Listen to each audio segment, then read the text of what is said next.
നിജേഷോട് നമുക്കത് ചോദിക്കേണ്ടതുണ്ട്. നിജേഷ്, ഇന്ന് യഥാർത്ഥത്തിൽ ലോക്സഭയിൽ രാഹുൽ ഗാന്ധി മതത്തിൻ്റെ ചിഹ്നങ്ങൾ എടുത്തു കാട്ടി ഒരു സെൽഫ് ഗോൾ അടിക്കുകയായിരുന്നു. അങ്ങനെ ആ സെൽഫ് ഗോൾ ആണോ നരേന്ദ്രമോദി അടിച്ചത്? ബാക്കി എല്ലാ വിഷയങ്ങളിൽ നിന്നും നരേന്ദ്രമോദിക്കും അമിത്ഷായ്ക്കും ഒഴിഞ്ഞു പോകാൻ അവസരം ലഭിക്കുകയും ഹിന്ദുക്കളെല്ലാവരും തീവ്രവാദത്തെക്കുറിച്ച് പറയുന്നു, ഹിംസയെക്കുറിച്ച് പറയുന്നു എന്ന രീതിയിലുള്ളൊരു പ്രസ്താവനയായി വ്യാഖ്യാനിക്കപ്പെട്ടു. അത് തന്ത്രപരമായ പാളിച്ചയല്ലേ? ഒന്ന്, രാഹുൽ ഗാന്ധിയുടെ IQ ലെവലൊക്കെ പരിശോധിക്കാൻ KVS ഹരിദാസിന് എന്തെങ്കിലും മെഷീൻ ആവശ്യമുണ്ടെങ്കിൽ തരാം.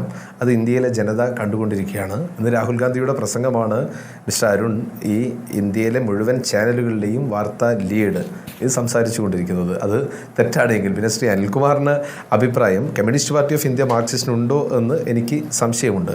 ഇന്ന് രാജസ്ഥാനിലെ ചില വീടുകൾക്കകത്ത് കയറി വീടിൻ്റെ ഫ്രിഡ്ജ് തുറന്ന് അതിനകത്ത് പശുവിറച്ചി ഉണ്ടോ എന്ന് പരിശോധിക്കുമ്പോൾ, മഹാരാഷ്ട്രയിൽ പശുവിറച്ചിയുടെ പേരിൽ ആളുകളെ തല്ലിക്കൊല്ലുമ്പോൾ, ഇങ്ങേയറ്റത്ത് തെലുങ്കാനയിൽ പോലും ഈ തരത്തിൽ മുസ്ലിം മതവിഭാഗങ്ങൾക്കെതിരെ ഹിന്ദുത്വം പറഞ്ഞുകൊണ്ട് ആളുകൾ വീണ്ടും പഴയ മെഷീനിലേക്ക് പോകുമ്പോൾ, മുസൽമാൻ്റെ വീടുകൾ, ഒരുപാട് വീടുകൾ ബുൾഡോസർ വെച്ച് നിരത്തുമ്പോൾ, അവിടെയൊക്കെ മതം പറയുന്ന സമയത്ത് ഇന്ത്യയുടെ പാർലമെൻറ്റിനകത്ത് ഈ മതം അത് ഹിംസയുടെ മതമല്ല, ഈ മതത്തിന് ഇത് സ്നേഹത്തിൻ്റെ മതമാണ്, അതെടുത്തുപയോഗിക്കുന്ന ഇവരുടേതാണ് പ്രശ്നം എന്ന് പറയാതെ ഒളിച്ചോടേണ്ട കാര്യം രാഹുൽ ഗാന്ധിക്കില്ല.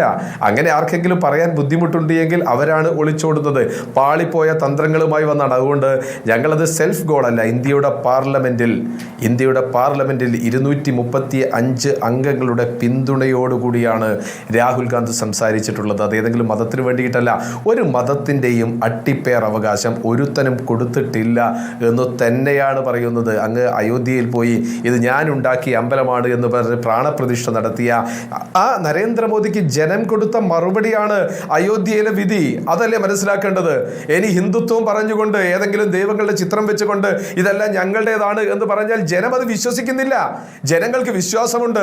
ആ വിശ്വാസമാണ്. അല്ലാതെ ഈ മതത്തെ ഉപയോഗിച്ചുകൊണ്ട്, ഹിന്ദുത്വത്തെ ഉപയോഗിച്ചുകൊണ്ട് തീവ്രവാദ പ്രവർത്തനങ്ങൾ, മറ്റു മതങ്ങളെ അടിക്കാനുള്ള പരിപാടികൾ നടപ്പില്ല എന്ന് ഇന്ത്യൻ പാർലമെന്റിൽ നട്ടെല്ലുയർത്തി ഒരാൾ പറയുന്ന സമയത്ത് അത് തന്ത്രപരമായ വീഴ്ചയാണ്, IQ ലെവലിന്റെ പ്രശ്നമാണ് എന്നൊക്കെ പറഞ്ഞ വലിയ ബുദ്ധിമുട്ടാണ്. കോൺഗ്രസ് മുക്ത ഭാരതം സ്വപ്നം കണ്ട, കോൺഗ്രസ് ഉണ്ടാവില്ല എന്ന് പറഞ്ഞ, പപ്പു എന്ന് വിളിച്ച, നിരന്തരമായി ആക്ഷേപിച്ച, ആ തലമുറയെ നിരന്തരമായി പറഞ്ഞ ആളുകൾ ഇന്ന് രാഹുൽ ഗാന്ധിയെ പാർലമെന്റിൽ അംഗീകരിക്കുന്നില്ല. രാഹുൽ ഗാന്ധി പറഞ്ഞൊരു ചെറിയ വാക്ക്, സ്പീക്കറോട് പറഞ്ഞൊരു കാര്യമുണ്ട്, ഞാനും പ്രധാനമന്ത്രി കൂടിയാണ് നിങ്ങളെ അങ്ങോട്ട് ആനയിച്ചത്, എനിക്ക് നിങ്ങൾ ജെന്റിലായി കൈ തന്നു, പക്ഷെ പ്രധാനമന്ത്രിക്ക് തന്നപ്പോൾ നിങ്ങളുടെ നട്ടെൽ വളഞ്ഞുപോയി. അതിനെപ്പറ്റി സൂചിപ്പിച്ചിട്ടുണ്ട്. ഈ അവസ്ഥ തന്നെയാണ് ഇന്ത്യ രാജ്യത്ത് ഉള്ളത്. അതുകൊണ്ട് ഒളിച്ചോടുക, ഇന്നലെ നമ്മളെ പറ്റി പറഞ്ഞു, ഒളിച്ചോടിയിട്ടുണ്ട് കോൺഗ്രസ് വിഷയങ്ങളിൽ നിന്ന്. ഞങ്ങൾ ഒളിച്ചോടാൻ തയ്യാറല്ലെന്നേ.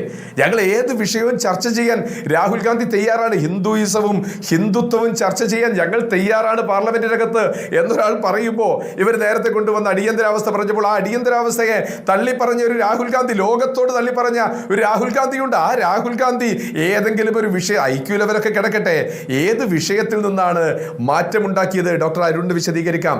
രാഹുൽ ഗാന്ധി കഴിഞ്ഞ 10 വർഷം പറഞ്ഞ വിഷയങ്ങൾ ഏതാണ് വിഴുങ്ങിയത്? ഏത് വിഷയമാണ് മിണ്ടാതെ പോയത്? ശ്രീ അനിൽകുമാറിന് ഒരു തെറ്റുപറ്റിയതോ? അദാനിയെ പറ്റിയും അംബാനിയെ പറ്റിയും പറഞ്ഞ മറ്റൊരു നേതാവ് ശ്രീ അനിൽകുമാർ, മറ്റാരാ ഉള്ളത്? അദ്ദേഹം ഇന്ത്യ രാജ്യത്തെ സാധാരണക്കാരനെ കണ്ടു പോകുന്ന സമയത്ത് നിങ്ങൾക്കൊരു തെറ്റുപറ്റി, പൊറോട്ടയാണ്, മന്തിയാണ് എന്നൊക്കെ പറഞ്ഞ് ആക്ഷേപിക്കാൻ ശ്രമിച്ചു.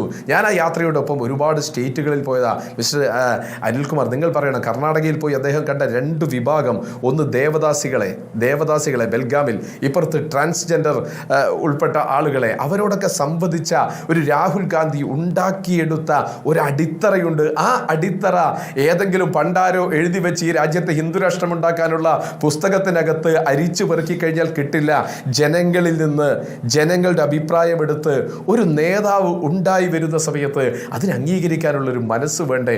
ഞാൻ KVS ഹരിദാസിനോട് ചോദിക്കട്ടെ, ഇന്ത്യയിൽ ഇങ്ങനെ സഞ്ചരിച്ച ഒരു BJP നേതാവിനെ, RSS നേതാവിനെ നിങ്ങളൊന്ന് പറഞ്ഞതാ? ഇന്ത്യയിലെ സകലമാന ജനങ്ങളോട് സംവദിക്കാൻ ധൈര്യം കാണിച്ച ഒരാളെ പറഞ്ഞതാ? ഇന്ന് ജൂലൈ മാസം 1-ാം തീയതി, കഴിഞ്ഞ മെയ് മാസം 3-ാം തീയതി തുടങ്ങിയ സഞ്ചരിച്ചു.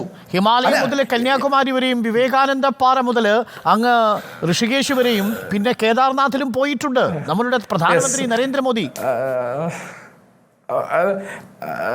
അല്ല, ആകാശത്തിൽ അതിനുള്ള ചെറിയ പരിമിതിയുണ്ട്. ആകാശത്തിൽ ആളുകളോട് സംവദിക്കാൻ പറ്റില്ല. ആകാശയാത്ര നടത്തിയതിന്റെ ആകാശയാത്രയല്ല, ഒരു റിസൾട്ട് റോഡ് ഉണ്ടാക്കാൻ മാർഗം സാധിക്കില്ല എന്ന് സഞ്ചരിച്ചിട്ടുണ്ട്. നമ്മൾക്കറിയാമല്ലോ. നമുക്കറിയാവുന്ന പ്രധാനമന്ത്രിക്ക് ഒരു ഭൂതകാലമുണ്ട്. ആ ഭൂതകാലത്തിൽ ഇന്ത്യയുടെ തലങ്ങും വിലങ്ങുമൊക്കെ സഞ്ചരിച്ചിട്ടുണ്ട്. സംഘപരിവാറിന്റെ കുടുംബത്തിൽ ചാലഞ്ച് ചെയ്യുന്നു. അല്ല, ഞാൻ അവിടെയും ചാലഞ്ച് ചെയ്യുന്നു. ഗുജറാത്തിലെ കലാപത്തിന്റെ രക്തക്കറയിൽ നിന്ന് ആ രക്തക്കറയെ റിസൾട്ടാക്കി കടന്നു വന്നതിന് ശേഷം, രാജ്യത്തിന്റെ പ്രധാനമന്ത്രി സ്ഥാനത്ത് എത്തിയതിനു ശേഷം ഇന്ത്യ രാജ്യത്തെ ഒരാളുടെ അഭിപ്രായം, ഞാൻ ആയിരങ്ങൾ പറയുന്നില്ല, മൻ കി ബാത്തിനപ്പുറത്തേക്ക് ഒരാളുടെ അഭിപ്രായം തിരിച്ചു ചോദിച്ച, ഒരാളുടെ അഭിപ്രായം റെസ്പോൺസ് വാങ്ങിയ ഒരു രാജ്യത്തിന്റെ പ്രധാനമന്ത്രിയെ പറ്റി അരുൺകുമാർ കാണിച്ചു തന്നു കഴിഞ്ഞാൽ ഞാൻ രാഷ്ട്രീയ പ്രവർത്തനം അവസാനിപ്പിക്കാം. ഈ രാജ്യത്തിന്റെ പ്രധാനമന്ത്രി മൻ കി ബാത്ത് എന്നും റേഡിയോ